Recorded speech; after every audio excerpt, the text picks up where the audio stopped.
Kênh Alo Trà Vinh xin chào các bạn.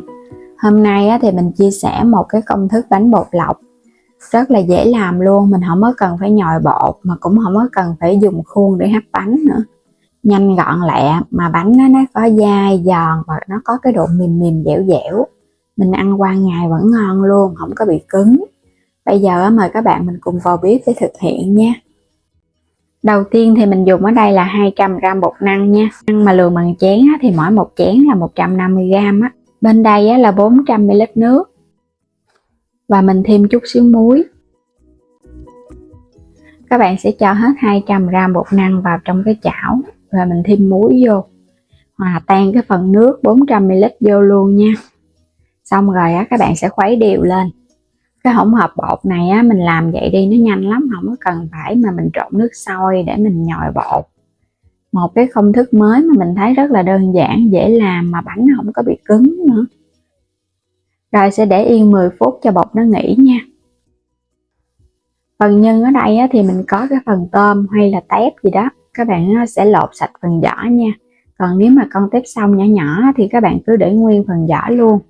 Thịt ba rọi thì mình sắc lát sẵn, một chút nữa mình sẽ sắc lại nhỏ nhỏ nha.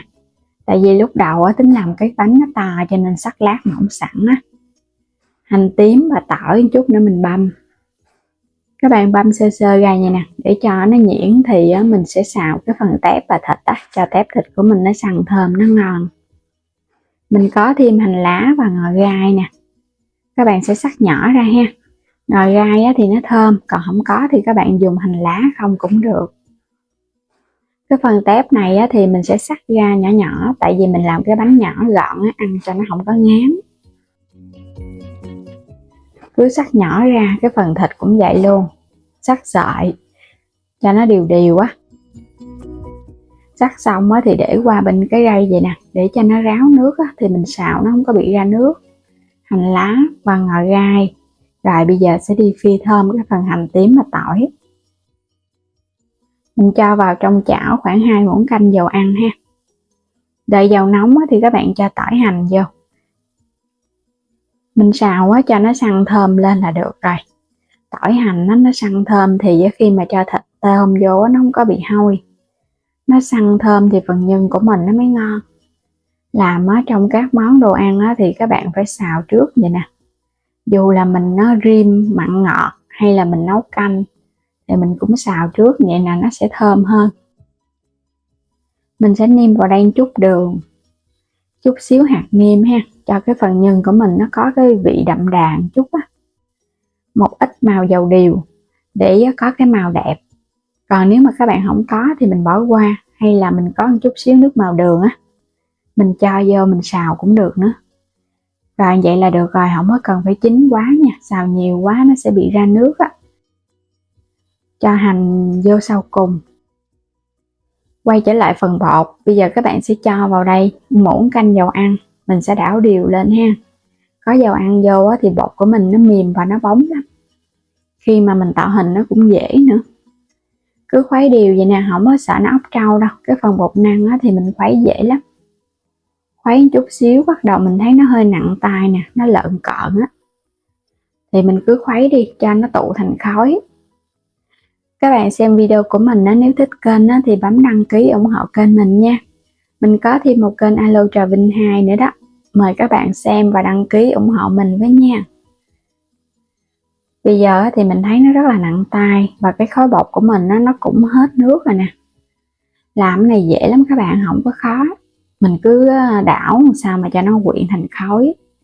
Mình không có còn thấy bột ướt nữa là được rồi. Rồi vậy là được rồi đó, không có cần phải làm nữa cho nó khô quá nha. Cái phần bột mình để cho nó nguội bớt. Bây giờ mình sẽ bắt đầu mình làm bánh luôn. Còn nóng thì nó hơi khó làm. Các bạn sẽ lấy một cái viên bột cho nó tròn vậy nè, cái mình dàn mỏng ra.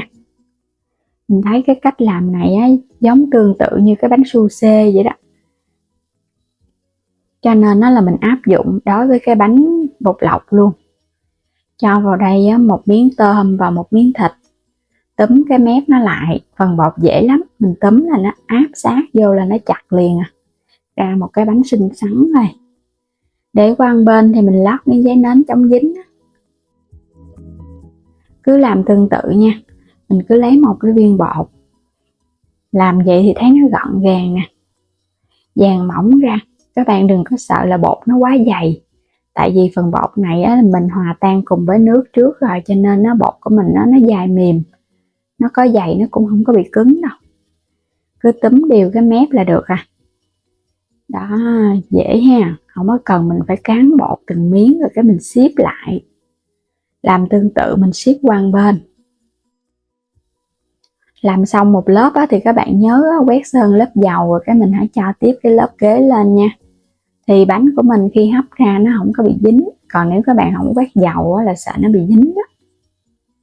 Mình quét đều một lớp ở trên mặt nữa để khi mà hấp bánh cái bánh ở trên mặt nó bóng mềm, nó không có bị khô. Mình xếp sẵn vô vậy nè, rồi cái bắt đầu mình cho vô trong cái nồi đi hấp luôn. Bánh này thì nhỏ gọn nên mình cũng hấp nhanh nè. Bắt sẵn nước sôi nha, các bạn sẽ hấp khoảng chừng 10 phút là nó chín nè. Đừng có hấp lâu quá và mình hấp ở mức lửa trung bình nhỏ thôi. Đủ thời gian thì mình tắt bếp luôn. Bánh bột lọc nó có cái độ dai, trong và mình phải chờ cho nó thiệt là nguội thì mình hãy lấy ra, nó sẽ không có bị dính. Khi mới hấp xong thì các bạn thấy bột nó hơi mềm nên đừng có lấy ra liền nha.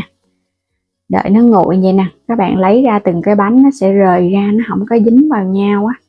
Mình ăn kèm là nước mắm chua ngọt pha với chanh đường tỏi ớt. Quét thêm một lớp dầu lên trên mặt khi mà bánh nó nguội á. Thì các bạn để qua ngày hôm sau luôn, cái mặt bánh nó cũng không có bị cứng. Đây cũng là một cái mẹo nhỏ đó. Đó, nhìn bánh hấp dẫn quá chừng nè. Bánh bột lọc, tôm thịt. Làm theo cái kiểu nắng bánh nhồi bột thì nó sẽ hơi dai. Mình ăn trong ngày thì ngon, nhưng mà qua ngày hôm sau là ăn nó bị cứng. Còn cái cách này các bạn ăn liền cũng ngon, mà mình để qua ngày hôm sau bánh vẫn ngon luôn, không bị cứng gì hết trơn á. Nhìn hấp dẫn quá nè, bột thì trong veo, chấm vào nước mắm chua ngọt nữa, ngon dữ lắm luôn á. Bây giờ mời các bạn cùng thưởng thức với mình nha. Thơm phức à, chua chua ngọt ngọt nữa, mình ăn nó không ngán, cay cay nữa.